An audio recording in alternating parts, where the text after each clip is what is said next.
The mediator looked across the table at my daughter and her husband and asked them directly whether I had been making my own financial decisions for the past 3 years. My daughter's husband, Callum. Wait. No, I need to stop there. Let me start from the beginning, because none of this makes sense unless you understand who I was before the stroke and who they decided I'd become afterward. My name is Vincent Harlow.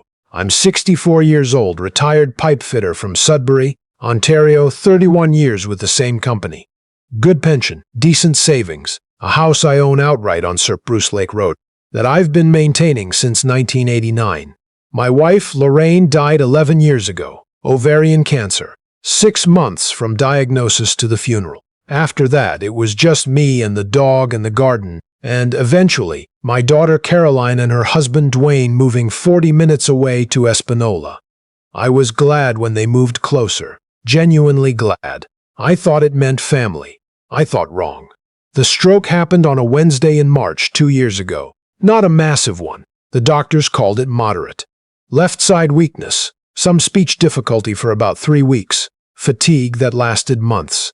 I spent 8 days at Health Sciences North, then 6 weeks at a rehabilitation facility in Sudbury. I couldn't drive for 60 days. My left hand shook when I was tired. I called Caroline from the hospital the night it happened. A nurse helped me dial because my fingers weren't cooperating. Caroline answered on the 3rd ring. I told her what had happened. She asked if it was serious. I said the doctors were monitoring me, but that I was stable, she said. And I remember this exactly because I've replayed it in my head about 1,000 times since. Dad, we already booked the Airbnb in Tofino. We leave Friday. It's non-refundable. I didn't say anything for a moment. You'll be okay, right? She said. The nurses are there. I told her I'd be fine. I told her to enjoy Tofino. And then I lay in that hospital bed for 8 days, with a call button and a TV that got 3 channels, and my daughter sent me a photo of the Pacific Ocean on Sunday morning with a little wave emoji underneath it. That's who this story is about. I should explain the money, because people always want to know why a father gives money to adult children in the first place. And honestly, I've asked myself that question more times than I can count. After Lorraine died, I was lost. Caroline was 28, already married to Dwayne, and they were struggling. He'd been laid off from his job at the paper mill. She was part-time at a dental office. They had a 2-year-old, my granddaughter Emma, and they were behind on rent. I genuinely believed that helping them get stable was what Lorraine would have wanted. I set up an e-transfer of $2,000 a month. Temporary, I told myself, just until Dwayne found something steady.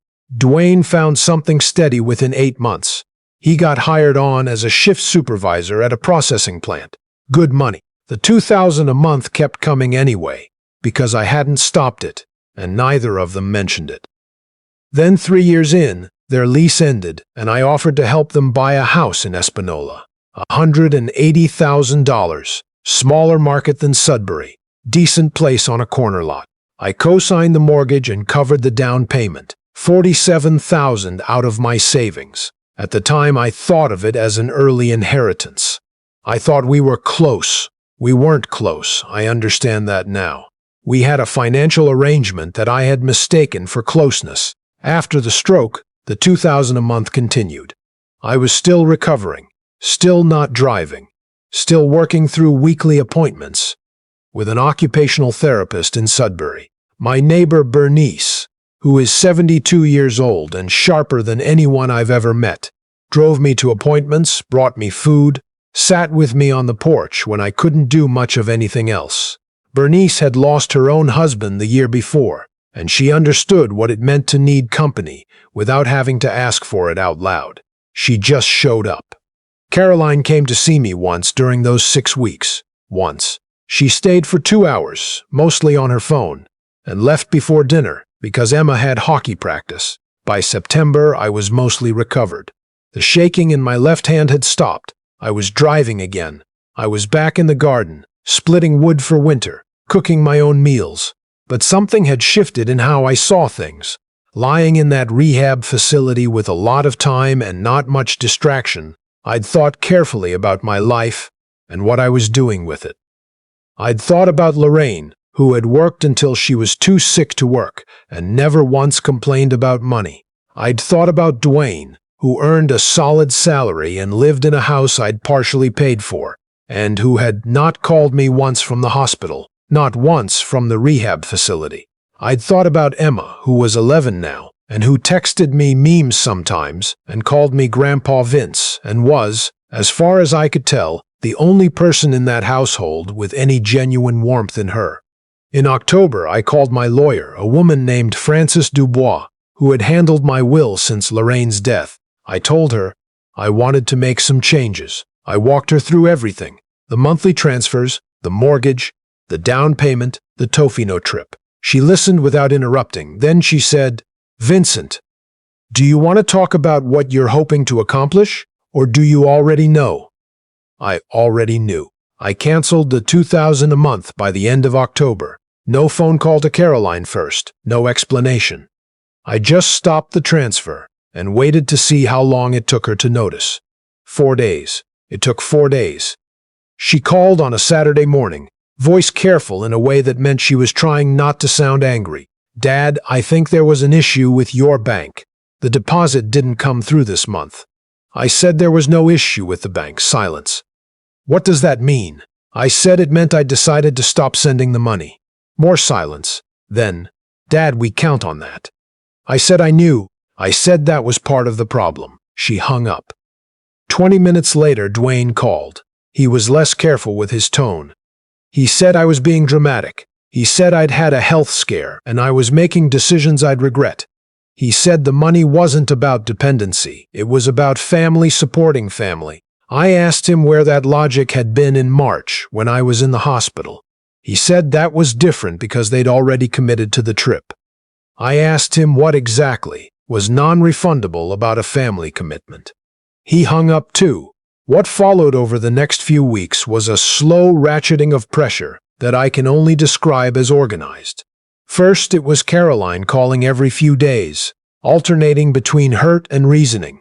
Then it was Dwayne's mother phoning to tell me I was being selfish. Then it was an email from Caroline with a subject line that said, "We need to talk about your well-being," which was the moment I understood this had moved past an argument about money. I forwarded that email to Frances. She called me the same afternoon. "Vincent," she said, "they're laying groundwork." She explained what that meant. If someone is building a case that an older person is mentally or emotionally impaired, the communication strategy changes. Suddenly, everything is framed as concern. Suddenly, decisions that were simply autonomous become worrying. She told me to document everything going forward, every call, every email, every visit, every conversation. She told me to see my GP and get a cognitive assessment on record. I did both within 2 weeks. My doctor, who has known me for 15 years, said my cognition was completely intact and wrote it in my file. 3 months after I stopped the transfers, I got a letter. It was from a family law mediator's office in Sudbury, on behalf of Caroline and Dwayne, requesting a mediation session to discuss financial arrangements and capacity concerns related to the mortgage co-signature and ongoing support obligations. I sat in my kitchen and read it twice. Then I called Frances and told her we were going to need a meeting. The mediation session was held in January, on a Thursday morning, so cold the car took 7 minutes to warm up properly. Frances came with me. The mediator was a careful, neutral man named Ross, who spoke slowly and wrote everything down. Caroline was across the table in a burgundy sweater, looking at her hands. Dwayne sat beside her with his arms crossed, and the expression of a man who believed he was being wronged.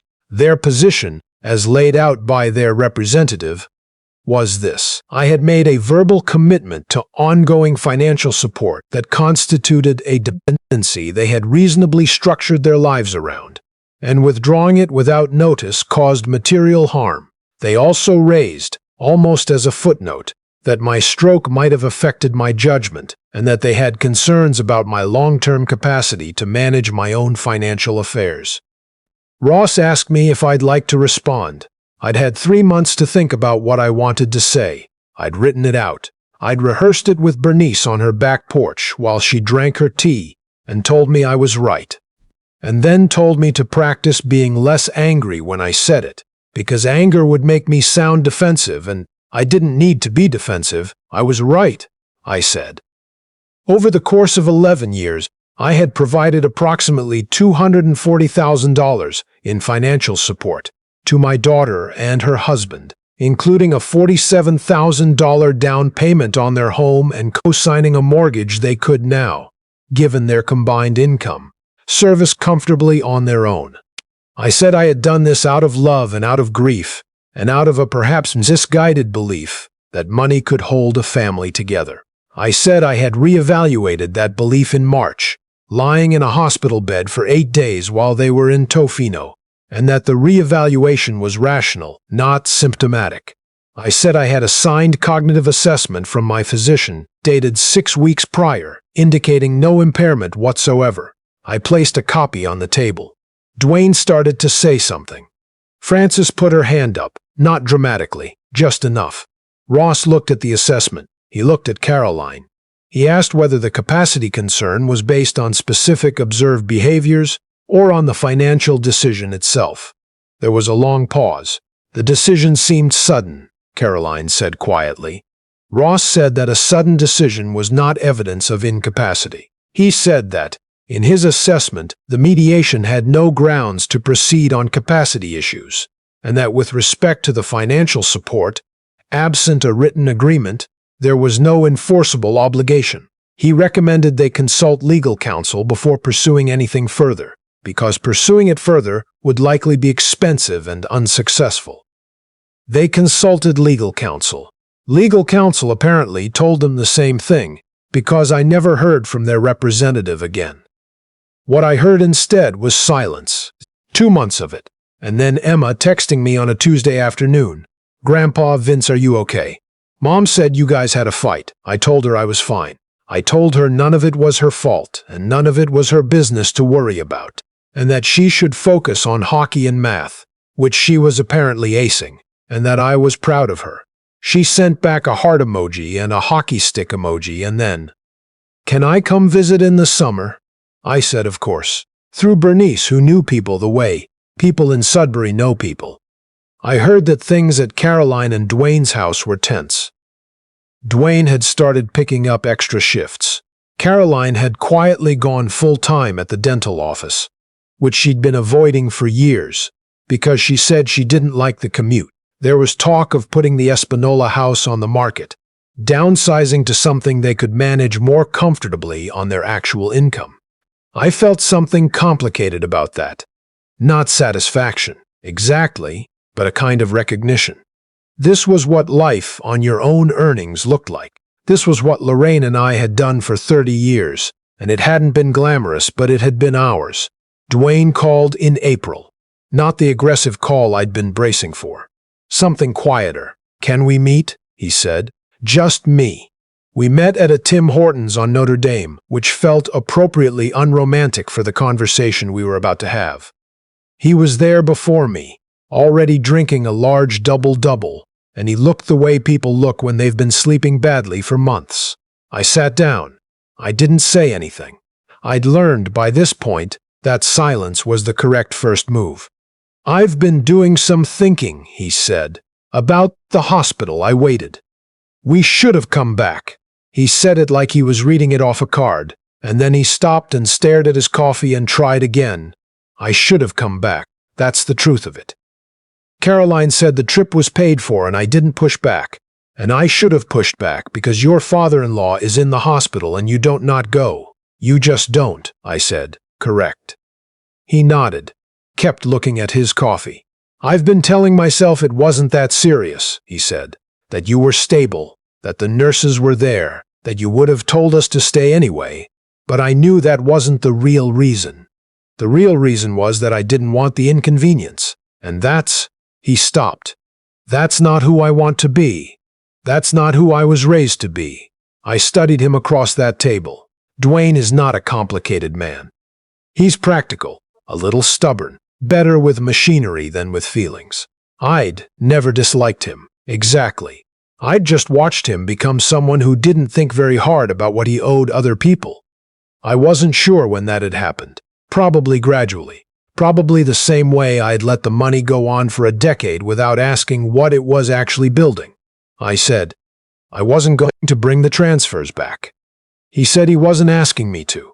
I said, the co-signature on the mortgage stays as is, but I want to be removed when they refinance, which at current rates they should look at in the next 18 months. He said he understood. I said, Emma can visit whenever she wants, and I'll maintain my own relationship with her separate from whatever is happening between her parents and me. His jaw tightened a little at that, but he nodded. I said what I needed going forward was not money returned and not apologies repeated. What I needed was for him to be the kind of man his daughter was watching him be. Because Emma was 12 and she was paying attention to everything, the way children that age do, and she was going to carry whatever she learned here into her own life and her own relationships and eventually her own family, and I wanted what she learned to be worth carrying. Dwayne didn't say anything for a while. Then he said, You sound like her sometimes. Like Lorraine. I hadn't expected that. I said Lorraine would have cut them off after the first year. She'd had a much lower tolerance for nonsense than I did. He almost smiled. We didn't shake hands or embrace. We finished our coffees and walked out to our separate vehicles, and that was it. But something had shifted. Not repaired, not resolved, but repositioned, like furniture in a room that finally makes sense. Caroline took longer. She called me in June, on a Sunday evening, and she started the conversation formally, the way she'd started conversations with me since January. And then somewhere in the middle of it, she stopped and her voice changed and she said, Dad, I'm sorry about the hospital. I said I knew. I keep thinking about it, she said. About you lying there and calling me and me talking about the Airbnb. I can't. I don't know how I did that. I said I didn't either, entirely. But I said I thought I understood part of it. When you've been given things for long enough without being asked to give anything back, your sense of what's reasonable gets distorted. That wasn't an excuse. It was an explanation. Understanding how a thing happened was not the same as saying it was acceptable. She was quiet for a moment. The mediator thing, she said. The capacity stuff. That was Dwayne's idea. I said I suspected that.